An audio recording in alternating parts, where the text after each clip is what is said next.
শোন নব, তোর সাথে একটু কথা ছিল। হ্যাঁ বল। ওইদিকে চল, তারপর বলি। চল তোকে বাসায় দিয়ে আসি। ওকে বাই, কালকে দেখা হবে।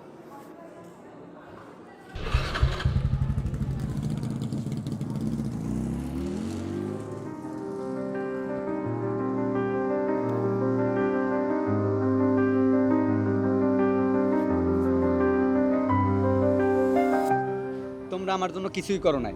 চাইছি প্রাইভেট ইউনিভার্সিটিতে ভর্তি করাইছো ন্যাশনাল ইউনিভার্সিটিতে। একটা ফোন চাইলাম, দিছো একটা ভাঙা ফোন। চাইলাম একটা ল্যাপটপ দিলা না। চাইলাম একটা বাইক, তাও দিলা না। আসলে কোনো কিছুই তোমরা আমাকে দাও নাই। এসব কারণে আমি সব কিছু থেকে পিছিয়ে থাকি। অন্যের মা বাবা তাদের জন্য কত কিছু করে, আর তোমরা আমার জন্য করছোটা কি? আমার মনে হয় আমি তোমাদের সন্তানই না। শোন বাবা, এগুলো কি বলি?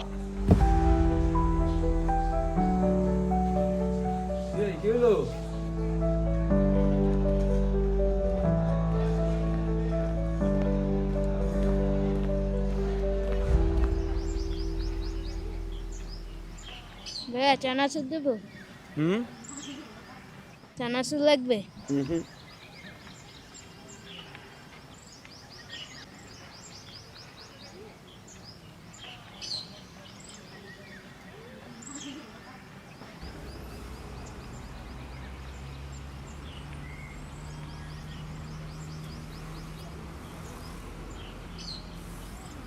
কিরে, তুই স্কুলে যাস না? সারাদিনই কি কাম কাজ করো?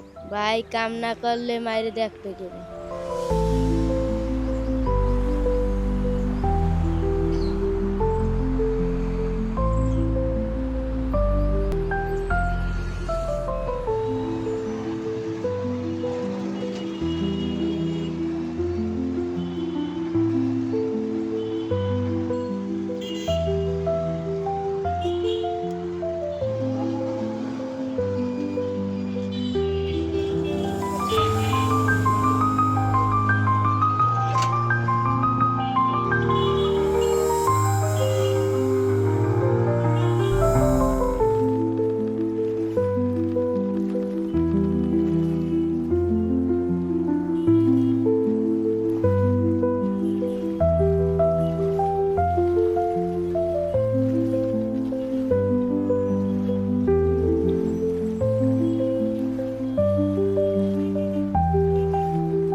ভাই কাম না করলে মাইরে দেখতে গেলে।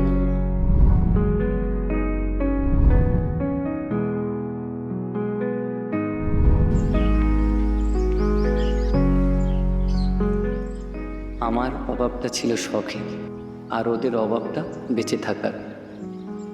আমার অভিযোগগুলো আজ এই ক্ষুধার্ত মানুষগুলোর সামনে বড্ড সস্তা মনে হচ্ছে। বুঝি না আমরা কেন অল্পতে খুশি হতে পারি না। আমাদের যা আছে তা নিয়ে কেন আমরা ভালো থাকতে শিখি না?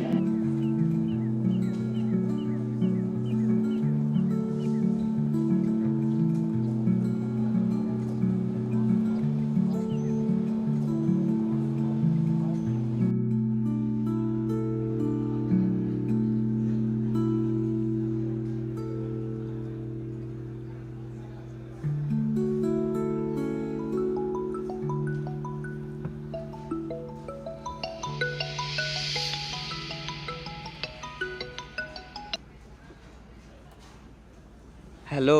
বাবা রাগ করিস না, তোকে কষ্ট দিতে চাই না। তোর বাবার অবস্থা একটু বোঝার চেষ্টা কর।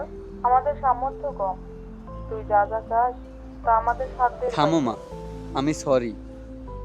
আমি বুঝতে পারছি তোমরা আমার জন্য অনেক কষ্ট করো, আমি আর কখনো তোমাদের কাছে কোনো অভিযোগ করব না, এমন কোনো কিছু আমি আর চাইবো না। তোমরা শুধু আমার জন্য একটু দোয়া করো মা। আমাদের দোয়া সবসময় তোর সাথে আছে।